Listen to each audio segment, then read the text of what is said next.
Vivo Texto, capítulo 7, As Dádivas do Reino, parte 6, da vigilância à paz. Embora só possas amar a filiação como um só, podes percebê-la fragmentada. É impossível, porém, ver alguma coisa em uma parte dela que não atribuas ao todo. É por isso que o ataque nunca é restrito, e é por isso que se tem que abandoná-lo inteiramente. Se não o abandonas inteiramente, não o abandonas em absoluto.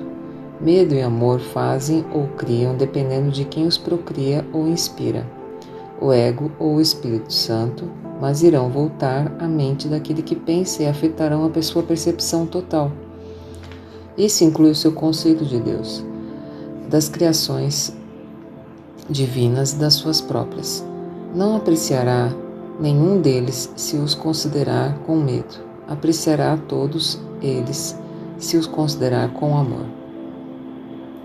A mente que aceita o ataque não pode amar. Isso é assim porque ela acredita que pode destruir o amor e, portanto, não compreende o que é o amor. Se não compreende o que é o amor, não pode se perceber amorosa.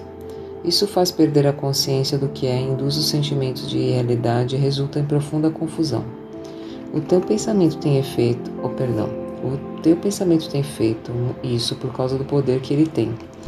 Mas o teu pensamento também é capaz de salvar-te disso, porque esse poder não é feito por ti. A tua capacidade de dirigir o teu pensamento da forma que escolheres é parte do poder que ele tem. Se não acreditas que podes fazer isso, negaste o poder do teu pensamento e assim o tornaste impotente em sua crença. A engenhosidade do ego para se preservar é enorme, mas brota do próprio poder da mente que o ego nega. Isso significa que o ego ataca aquilo que o está preservando, o que necessariamente resulta em extrema ansiedade. É por essa razão que o ego nunca reconhece o que está fazendo. É perfeitamente lógico, mas claramente insano. O ego suga da única fonte que é totalmente inimiga da sua existência para sua existência.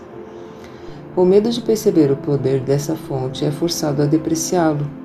Isso ameaça sua própria existência em estado que acha intolerável. Permanecendo lógico, mas ainda insano, o ego resolve esse dilema completamente insano de uma maneira completamente insana. Ele não percebe a própria existência como ameaçada, projetando ameaça sobre ti e percebendo o que tu és como não existente. Isso assegura a continuação do ego, se ficares do seu lado, garantindo que não conhecerás a tua própria segurança. O ego não pode se dar ao luxo de conhecer coisa alguma. O conhecimento é total e o ego não acredita em sua totalidade. Essa descrença é a sua origem e, apesar do ego não te amar, ele é fiel aos próprios antecedentes, gerando como foi gerado. A mente sempre reproduz de modo como foi produzida. Produzido pelo medo, o ego reproduz o medo. Essa é a aliança do ego e essa aliança faz com que ela seja traiçoeira para com o amor, porque tu és amor. O amor é o teu poder, que o ego tem que negar. Ele também tem que negar tudo que esse poder te dá, porque ele te dá tudo. Ninguém que tenha tudo quer o ego. Seu próprio autor, então, não o quer. A rejeição é, portanto, a única decisão que o ego poderia encontrar se a mente que o fez reconhecesse a si mesma. E se ela reconhecesse qualquer parte da filiação, conheceria a si mesma. O ego, portanto, se opõe a toda apreciação, a todo reconhecimento, a toda percepção sã e a todo conhecimento. Percebe a ameaça dessas coisas como total, porque sente que todos os compromissos que a mente faz são totais. Forçado, então, a se desprender de ti, estás disposto a se ligar a qualquer outra coisa. Mas não há nenhuma outra coisa. A mente pode, no entanto, inventar ilusões, e se o fizer, vai acreditar nelas porque é assim que as fez. O Espírito Santo desfaz ilusões sem atacá-las, porque não pode absolutamente percebê-las. Portanto, elas não existem para ele.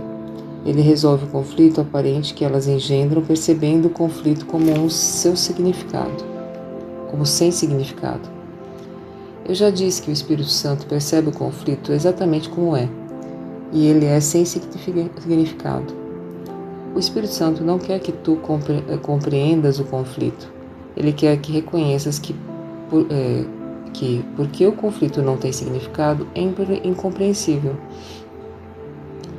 Como eu já disse, a compreensão traz apreciação e a apreciação traz amor. Nada mais pode ser compreendido porque nada mais é real e, portanto, nada mais tem significado. Se mantiveres em mente que o Espírito Santo te oferece, não podes ser vigilante a favor da coisa alguma, a não ser de Deus e do seu reino. A única razão pela qual podes achar isso difícil de aceitar é que podes ainda pensar que existe algo mais. A crença não requer vigilância, a não ser que seja conflitada.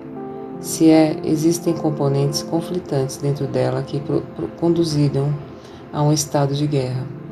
A vigilância, então, veio a ser essencial. A vigilância não tem lugar na paz. Ela é necessária contra crenças que não são verdadeiras e nunca o Espírito Santo teria apelado para isso se não tivesse acreditado no que não é verdadeiro. Quando acreditas em alguma coisa, faz com que seja verdadeira para ti. Quando acreditas no que Deus não conhece, o teu pensamento parece contradizer o seu, e isso faz com que pareça que o estás atacando. Enfatizei repetidamente que o ego acredita que pode atacar a Deus e tenta persuadir-te de que isso é o que tens feito. Se a mente não pode atacar, o ego parte de maneira perfeitamente lógica para acreditar que tens que ser um corpo, por não ver-te como és. Ele pode se ver como quer ser. Ciente da própria fraqueza, o ego quer a tua aliança, mas não como tu realmente és. O ego, portanto, quer engajar a tua mente no seu próprio sistema delusório, pois de outro modo a luz da tua compreensão o dissiparia. Ele não quer nenhuma parte da verdade porque o ego em si mesmo não é verdadeiro. Se a verdade é total, o não verdadeiro não pode existir. O compromisso com uma coisa ou outra tem que ser total. Elas não podem coexistir na tua mente sem dividi-la. Se não podem coexistir em paz, e se tu queres a paz, tens que desistir da ideia do conflito inteiramente e para todo sempre. Isso requer vigilância só enquanto tu não reconheces o que é verdadeiro. Enquanto acreditares que dois sistemas de pensamento totalmente contraditórios compartilham a verdade, a tua necessidade de vigilância é evidente. A tua mente está dividindo a própria aliança entre dois reinos, e tu não estás totalmente comprometido com nenhum dos dois. A tua identificação com o reino está totalmente fora de qualquer questionamento, a não ser para ti, quando estás pensando de forma insana. O que tu és não é estabelecido pela tua percepção e não é influenciado por ela em nada. Os problemas percebidos na identificação, em qualquer nível, não são problemas de fato, são problemas de compreensão, já que a sua presença implica em que acreditas que o que tu és cabe a ti decidir. O ego acredita totalmente nisso, estando inteiramente comprometido com isso. Isso não é verdadeiro, portanto, o ego está totalmente comprometido com a inverdade, percebendo total contradição com o Espírito Santo e com o conhecimento de Deus. Tu só pode ser percebido significativamente pelo Espírito Santo porque tu és o conhecimento de Deus. Qualquer crença que aceites a partir disso vai obscurecer a voz de Deus em ti, portanto, obscurecerá Deus para ti. A não ser que percebas a sua criação verdadeiramente, não podes conhecer o Criador, pois Deus e a sua criação não são separados. A unicidade do Criador e da criação é a tua integridade, a tua sanidade e o teu poder sem limites. Esse poder sem limites é a dádiva de Deus para ti, porque Ele é o que tu és. Se dissocias dele a tua mente, estás percebendo a mais poderosa força do universo como se ela fosse fraca, porque não acreditas que és parte dela. Percebida sem a tua parte nela, a criação de Deus é vista como se fosse fraca, e aqueles que se veem enfraquecidos de fato atacam, no entanto. O ataque tem que ser cego, porque nada há que atacar. Portanto, eles inventam imagens, percebem-nas como indignas e as atacam por sua indignidade. Isso é tudo que é o mundo do ego. Nada, ele não tem significado, não existe. Não tentes compreendê-lo, porque, se o fizeres, estás acreditando que ele pode ser compreendido e é, portanto, capaz de ser apreciado e amado. Isso justificaria a sua existência, a qual não pode ser justificada. Tu não podes fazer com que o que é sem significado seja significativo. Isso só pode ser uma tentativa insana. Permitir a entrada da insanidade em tua mente significa que não julgaste a sanidade como algo totalmente desejável.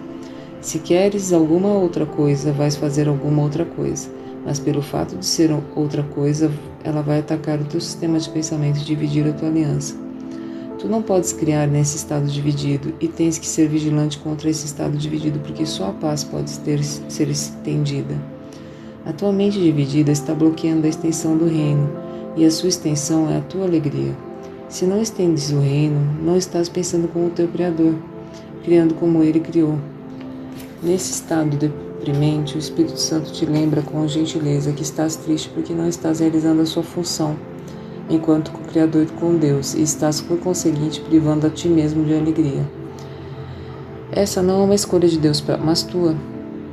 Se a tua mente pudesse estar em desacordo com a de Deus, estarias tendo uma vontade sem significado. Entretanto, porque a vontade de Deus é imutável, nenhum conflito de vontade é possível. Esse é o ensinamento perfeitamente consistente do Espírito Santo. A criação e não a separação é a tua vontade, porque é a de Deus. E nada que se oponha a isso significa coisa alguma, sendo essa uma realização perfeita. A filiação só pode realizar com perfeição, estendendo a alegria na qual foi criada, identificando-se tanto com seu Criador como com suas criações, com o conhecimento de que são um só. Fim da leitura do livro-texto de hoje. Livro de Exercícios, lição 53. Hoje revisaremos o seguinte: os meus pensamentos sem significado estão me mostrando um mundo sem significado. Já que os pensamentos dos quais estou ciente não significam coisa alguma, o mundo que os retrata não pode ter significado. O que está produzindo esse mundo é insano, assim como o que ele produz. A realidade não é insana, eu tenho pensamentos reais bem como pensamentos insanos. Eu posso, portanto, ver o mundo real se considerar os meus pensamentos reais como meu guia para ver. Eu estou transtornado porque vejo um mundo sem significado. Pensamentos insanos transtornam, produzem um mundo em que não há ordem em lugar nenhum. Só o caos governa um mundo que representa uma forma de pensar caótica e o caos não tem leis.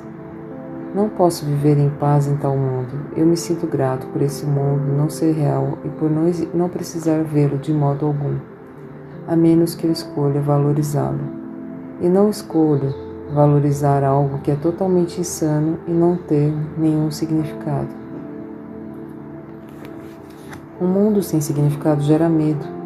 Aquilo que é totalmente insano gera medo porque é completamente inconfiável e não oferece nenhuma base para confiança. Nada na loucura é confiável. Não oferece nenhuma segurança, nenhuma esperança. Mas tal mundo não é real. Eu tenho lhe dado a ilusão de realidade e tenho sofrido em consequência da minha crença nele. Agora escolho retirar essa crença e colocar a minha confiança na realidade. Ao escolher isso, estou escapando de todos os efeitos do mundo do medo, porque estou reconhecendo que ele não existe. Deus não criou um mundo sem significado. Como pode um mundo sem significado existir se Deus não os criou? Ele é a fonte de todo o significado e tudo que é real está em sua mente. Está também em minha mente porque ele o criou comigo. Porque deveria eu continuar a sofrer com os efeitos dos meus próprios pensamentos insanos, quando a perfeição da criação é o meu lar? Que eu me lembre do poder de minha decisão e reconheça onde eu realmente habito. Meus pensamentos são imagens que eu tenho feito. Tudo que eu vejo reflete os meus pensamentos. São os meus pensamentos que me dizem onde estou e o que sou. O fato de ver um mundo do qual há sofrimento e perda e morte me mostra que estou vendo apenas a representação dos meus pensamentos insanos e não estou permitindo que os meus pensamentos reais lancem a sua luz beneficente sobre o que vejo. No entanto, o caminho de Deus é certo. As imagens que tenho feito não podem prevalecer contra ele, porque não é a minha vontade que eu faça. A minha vontade é a dele, e eu não colocarei outros deuses diante dele. Fim da leitura do exercício de hoje.